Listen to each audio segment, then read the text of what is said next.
Hey there, today I'm out here in Daybreak in South Jordan, Utah, and I'm going to give you the 7 worst things about living here in Daybreak, Utah. And I'm getting after it right now.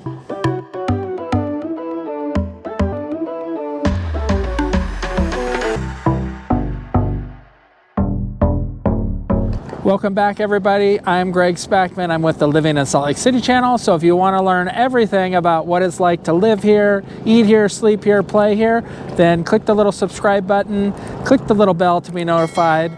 I get so many people like you that are calling me every day, and I absolutely love it. So give me a call, shoot me a text, send me an email. Love to help you on your journey here to the Salt Lake City area. And here we go, the 7 worst things about living in Daybreak. Number 1 is the street widths. So some of these streets out here, which you can see on the screen here, some of these streets out here are super narrow, and they are make it a pain in the butt when people park on the street on both sides of the street. So that's my number 1 thing that I dislike is the narrow widths. And then when you drive through some of these parts where you park your car behind in the alleyways, you know that it's a one-way or you know, where you can end up having your neighbor come at you, and then you got to back up to be able to get around. So that's kind of a pain in the butt as far as that goes. But yeah, that's number 1, would be just the streets and everything else. Number 2 is the HOA fee here is super high.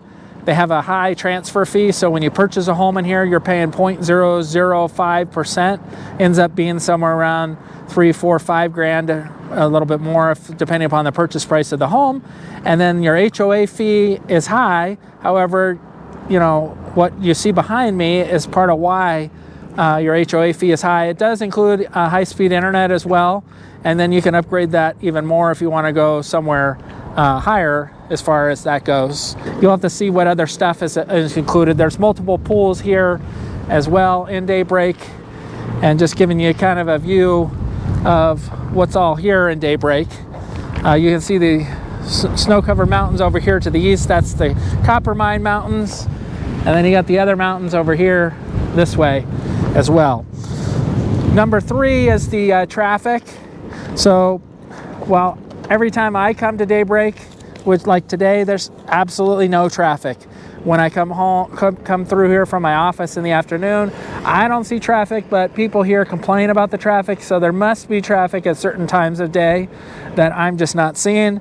And some of the streets and stuff, there's only a couple different ways that you can go, so it must get backed up that way. But know that there can be some traffic here in Daybreak. Number 4 on the list is that you're not close to downtown. You're at least 30 minutes to get to downtown. So if you need to do all your stuff in downtown or you work in downtown, know that that's not super close to you here. They do have the track system here, the red line that you can take that'll get you in and around up to downtown. So you can take that, which is not really the worst thing about living here. However, that's probably a good thing.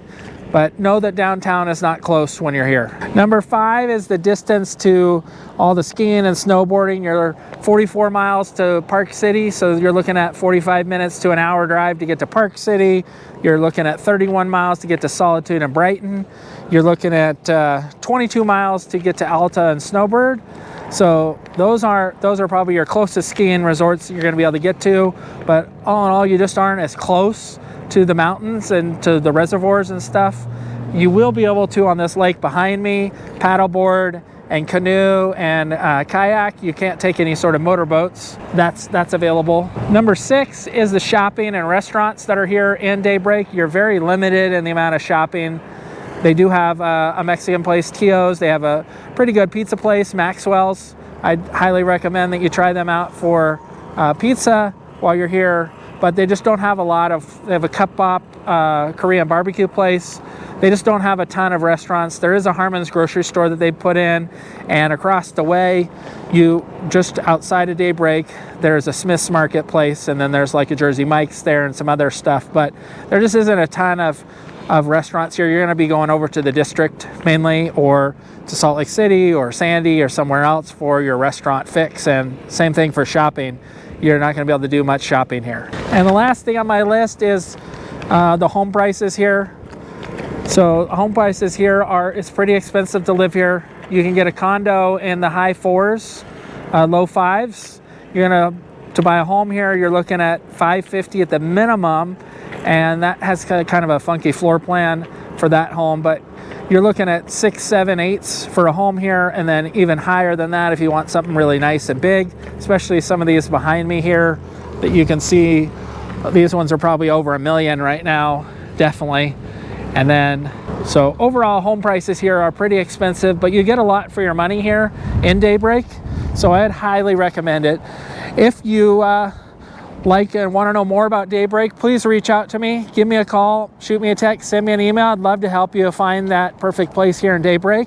It's a pretty amazing place, even though it has some things that aren't great about it. But until next time, be rad.